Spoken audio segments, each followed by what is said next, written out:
우리 다 함께 11월의 말씀 골로새서 3장 15절 말씀을 암송하시면서 하나님 앞에 예배자로 나아가시겠습니다. 그리스도의 평강이 너희 마음을 주장하게 하라. 너희는 평강을 위하여 한 몸으로 부르심을 받았나니 너희는 또한 감사하는 자가 되라. 아멘.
하나님께서 오늘 우리에게 주신 말씀은 골로새서 1장 13절부터 17절까지의 말씀입니다. 골로새서 1장 13절부터 17절까지의 말씀은 예수님이 누구신가에 대하여 설명하고 있는 기독론, 그리스도론의 한 일부분입니다. 13절부터 17절까지 사도 바울은 골로새 교회 편지를 보내며 주님이 우리의 구속자이시고 창조주시라는 것을 강조합니다. 예수님의 탁월한 유월성 그리고 유일성을 강조하는 사도 바울의 기독론에서 오늘 골로새서 1장 13절로 17절은 우리가 예수를 그리스도로 믿는, 예수님을 구세주로 믿는 그 신앙의 근거가 무엇인지를 잘 설명해 주고 있는 부분이라고 할 수 있습니다. 이제 13절부터 계속해서 나오는 예수님의 우월성과 유일성에 관한 말씀은 우리의 신앙의 기초가 되고 근본이 되는 말씀이라고 할 수 있습니다. 당시 골로새 교회에 들어와 있던 이 혼합주의적 영지주의를 비롯해서 히랍 철학이라든지 유대인들의 율법주의라든지 온갖 잡스러운 것들이 들어와서 골로새 교회의 성도들을 어지럽히고 신앙의 뿌리를 흔들어 대었기 때문입니다. 이건 시대와 상황을 통틀어서 어느 시대에나 영적 도전은 늘 있습니다. 우리가 살고 있는 21세기는 어쩌면 물질 만능주의, 쾌락제일주의, 과학제일주의 이런 것들, 휴머니즘, 동성애가 됐건 무엇이 됐건 인간들이 좋으면 그만이다. 나만 행복하면 그만이다. 내가 모든 것의 기준이다. 절대적 가치와 기준이라는 건 없고 상대적 가치만 있을 뿐이다 라고 하는 포스트 모더니즘에 이르기까지 시대와 상황은 달라져도 진리를 향하여 사탄이 쓰는 여러 가지 방법의 공격은 계속되고 있는 겁니다. 오늘 우리가 골로새서를 묵상하고 함께 공부하면서 우리의 신앙의 뿌리와 기초를 다시 한번 확인해야 됩니다. 왜냐하면 오늘날 너무나 많은 거짓된 가르침들이 성도들을 현혹하고 왜곡시키고 그 생각과 근본을 흔들어대기 때문입니다. 오늘 13절로 14절에 보면 사도 바울이 이 13절로 14절에서 우리에게 죄사함을 받고 구속함을 받은 것에 대하여 하나님의 나라, 하나님 아버지께서 그리스도의 나라, 아들의 나라로 옮기셨다. 우리를 흑암의 권세로부터 옮기셨다. 라고 하는 것을 강조합니다. 당시 로마 시대 때 노예는 이 미국에서도 흑인 노예가 있을 때 마찬가지였지만 노예가 된 사람을 돈을 주고 속전비를 내고 소위 돈을 내고 그를 사서 자유인을 만들 수 있었습니다. 그러니까 오늘 이 13절로 14절에 나오는 내용을 그 당시 골로새 교회 교인들이 들으면, 편지를 받아 읽으면 자기들이 로마 시대 때 노예 제도가 있었고 노예를 돈 주고 사고 팔았기 때문에 지금 여기서 나오는 우리를 흑암의 권세에서 건져내사 사랑의 아들의 나라로 옮기셨다라는 말이 무슨 말인지 그들은 비교적 쉽게 이해할 수 있는 겁니다. 일제시대를 경험했던 우리 선배들, 조상들은 이제 일제시대가 일본 제국주의가 무너지고 우리가 자유인이 돼서 대한민국을 세우고 그러면서 정말 자유민주주의 국가를 경험할 때 이 말이 무슨 말인지 알았을 겁니다. 흑인 노예들은 에브라함 링컨이 흑인 노예 해방을 위해 남북전쟁을 치르면서까지 그들에게 진정한 인간으로서의 대우와 처우를 보장하고 그것이 될 수 있도록 노력했을 때 이 말씀이 뭔지 알았을 겁니다. 여러분, 우리가 이 13절로 14절 말씀을 제대로 이해하고 경험하고 고백하려면 먼저 내가 얼마나 끔찍한 죄인이고 멸망받을 수밖에 없는 저주받은 인간인지를 알아야 합니다. 예수님이 베드로를 만나서 깊은 곳에 가서 그물을 던져보라 그러고 그물이 찢어지도록 고기를 낚고 왔을 때 그때 베드로가 예수님께 했던 고백이 뭐였습니까? 주여 내게서 떠나소서 나는 죄인으로서이다 였습니다. 어떤 사건이 되었든지 간에 어떤 계기가 되었든지 간에 정말 은혜를 받고 복받은 사람은 어떤 사람이냐면 자기가 죄인이라는 사실을 깨닫고 인정하고 고백할 줄 아는 사람입니다. 세상에서 가장 어리석고 불쌍한 사람은 자기가 죄인인데도 죄인인 줄 모르고 내가 무슨 죄를 짓냐, 나처럼만 살라 그래라, 나는 법 없이도 살 사람이다 이러면서 착각 속에 사는 사람입니다. 여러분, 인간은 아담과 하와가 선악과를 따먹고 에덴 동산에서 지은 원죄의 깊은 영향 아래 있을 뿐만 아니라 스스로 자범죄라고 부르는 스스로 죄를 짓는 그런 존재입니다. 우리는 어쩌면 죄 가운데 태어났고 죄 가운데 살다가 죄 가운데 죽을 수밖에 없는 죄인입니다. 그런데 그런 우리를 주님께서 불쌍히 여기셔서 하나님 아버지께서 우리를 긍휼히 여기셔서 독자 예수 그리스도를 보내사 그분이 십자가에서 피 흘려 우리의 죄값을 치름으로 말미암아 오늘 본문에 나온 것처럼 흑암의 나라, 사망의 나라에서 우리를 어떻게 했다는 겁니까? 사랑의 아들의 나라로 옮기셨다는 겁니다. 베트남이 무너지고 공산화될 때 보트피플이라고 해서 배 타고 탈출했던 사람들이 있습니다. 그들이 미국 군함이나 뭐 이런 데 올라타가지고 미국이라는 나라에 오게 되면 더 이상 공산화된 그 베트콩이 지배하는 나라에 살지 않고 자유를 누리지 않습니까? 6.25 전쟁 때, 한국 전쟁 때도 원산, 흥남 뭐 이런 데서 철수할 때 그 상산에 기어오르고 막 어떻게든지 공산 치하에서 탈출한 사람들이 그래서 거제에 오고 부산에 오고 이러면서 그들이 자유를 찾았을 때 그들은 이 말씀이 무슨 말인지 너무 잘 알았을 겁니다. 여러분, 인간은 태어나는 순간부터 죄의 권세 아래 있습니다. 그래서 모태에서부터 사실은 죄인으로 있다가 태어나는 겁니다. 그런데 하나님께서 오늘 우리를 예수님을 통하여 우리를 구속자이신 그분 때문에 죽음의 권세, 흑암의 나라에서 사랑의 아들의 나라로 옮기셨다고 사도 바울은 선포한 겁니다. 그래서 우리는 어떻게 영생을 얻고 구원을 받냐? 그 속량은 바로 곧 죄사함을 얻는 건 아들 안에서라는 겁니다. 오직 예수 그리스도만이 우리에게 진정한 속량과 은혜를 베풀어서 더 이상 죄의 권세 아래 있지 않고 의의 권세 아래 있게 한다는 겁니다. 사랑하는 성도 여러분, 왜 우리는 예수님을 그리스도라고 고백하고 구세주라고 부르고 예수 외에는 구원받을 길이 없다고 하는 걸까요? 예수님의 십자가 보혈의 공로와 은혜가 아니면 우리는 절대로 나의 죄값을 해결할 방법이 없고 죄의 권세로부터 벗어날 수가 없기 때문인 겁니다.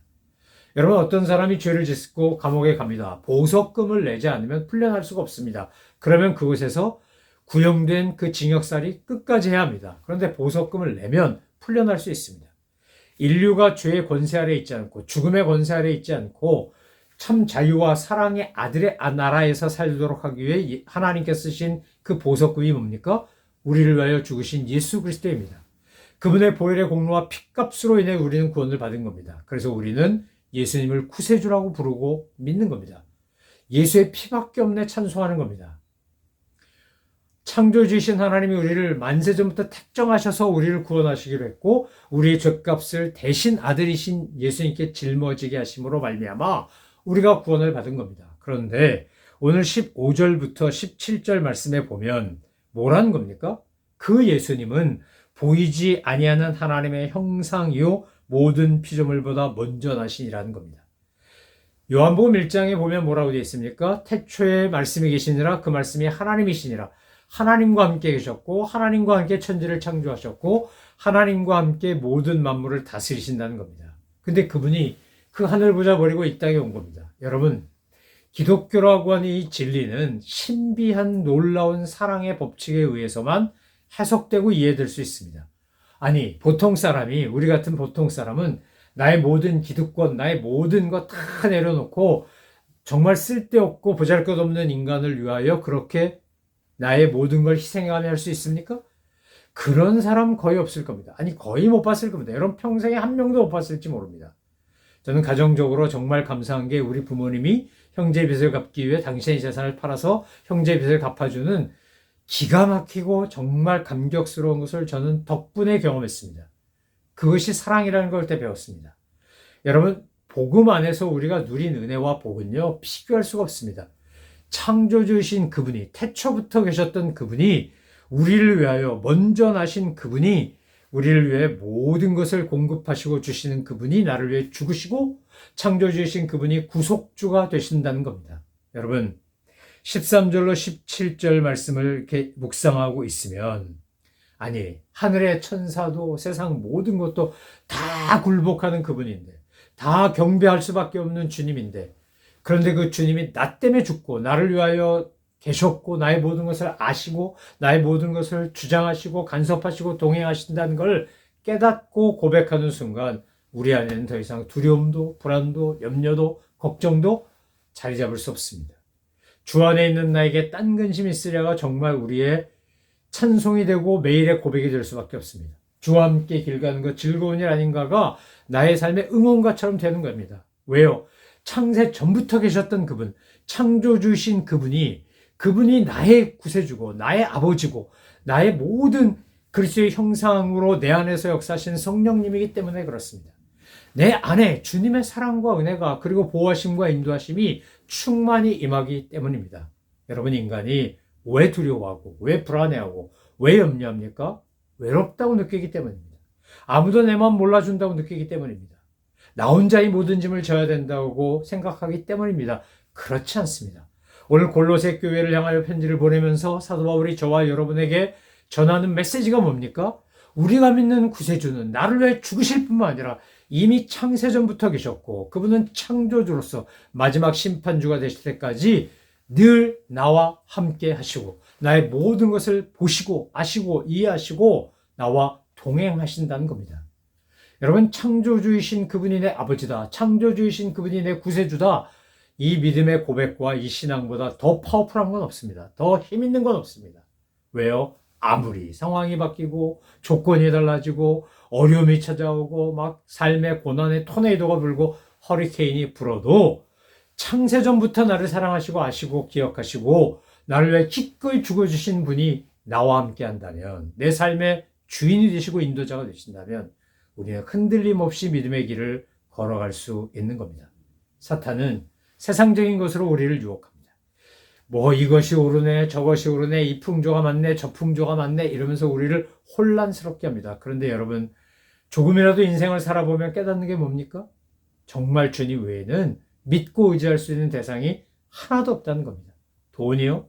돈 믿었다가 돈한테 배신당하고 돈 때문에 고생하고 그야말로 돈돈돈 하면서 돈 귀신같이 되는 사람 얼마나 많습니까? 명예, 권력, 쾌락, 사람, 심지어 자녀, 부모, 형제. 여러분, 온전히 우리에게 진정 내 마음의 모든 아픔과 슬픔과 고민과 눈물과 이런 거 다 그들이 이해하고 해결해 주던가요? 아니요. 그것이 일정 부분 도움이 될 수는 있으나 어떤 사람도 어떤 물질도 어떤 물건도 나의 삶의 근본을 해결하지 못합니다. 나의 삶에 진정한 평안과 기쁨을 주지 못합니다. 오직 주님만이 나의 삶의 주인이 되시고 내 삶을 인도하신 그분만이 나의 모든 것을 아시고 보시고 지키시고 인도하시는 것입니다. 오늘 구원자이신 창조주이신 예수님을 바라보고 믿고 의지하면서 오늘도 내일도 변함없이 주님과 동행하고 주님과 함께 살면서 주님 안에서 평강을 누리고 기쁨을 누리고 은혜를 맛보고 사랑 안에 거하며 믿음으로 승리하시는 우리 모든 믿음의 식구들 되시기를 소망하며 축원합니다. 잊지 마십시오. 나의 주님은 나를 위하여 죽으신 구속주일 뿐만 아니라 온 우주 만물을 창조하신 창조주이시기에 나의 눈물, 나의 소망, 나의 갈망, 나의 피로 모든 것을 아시고 때를 따라 공급하시는 분이십니다. 저 하늘을 보라, 들을 보라, 하늘에 나는 새, 들의 백합화 아버지가 입히고 먹이고 키우시지 않냐고 했던 예수님의 말씀을 기억하고 무엇을 먹을까, 무엇을 마실까 염려하지 말고 주님과 함께 날마다 동행하며 승리하는 우리 모든 믿음의 식구들 되시기를 다시 한번 축원합니다. 기도하겠습니다. 사랑과 은혜가 충만하신 하나님, 나 같은 죄인 살리시려고 나 같은 게 무엇이라고 주님께서 이 땅에 오셔서 십자가 달려 돌아가셨는지요. 또한 사망 권세 깨뜨리고 부활하시고 승천하시고 다시 오시겠다고 약속하시고 우리에게 성령님을 보내사 성령님께서 우리의 삶에 함께 동행하심으로 말미암아 늘 주님과 함께 살아갈 수 있도록 은혜를 주시니 감사합니다. 온 천하 만물을 지으신 주님이, 나를 지으신 주님이, 나의 모든 것을 아시는 주님이 때를 따라 돕는 은혜를 베푸실 것을 알기에 감사를 드립니다. 주님, 날마다 믿음으로 승리한 저희들 되게 하시고 낙심하거나 절망하거나 포기하거나 좌절하지 말게 하시고 날마다 믿음으로 승리하게 하여 주옵소서. 감사드리며 예수 그리스도의 이름으로 기도 올려옵나이다. 아멘. 하늘에 계신 우리 아버지, 아버지의 이름을 거룩하게 하시며 아버지의 나라가 오게 하시며 아버지의 뜻이 하늘에서와 같이 땅에서도 이루어지게 하소서.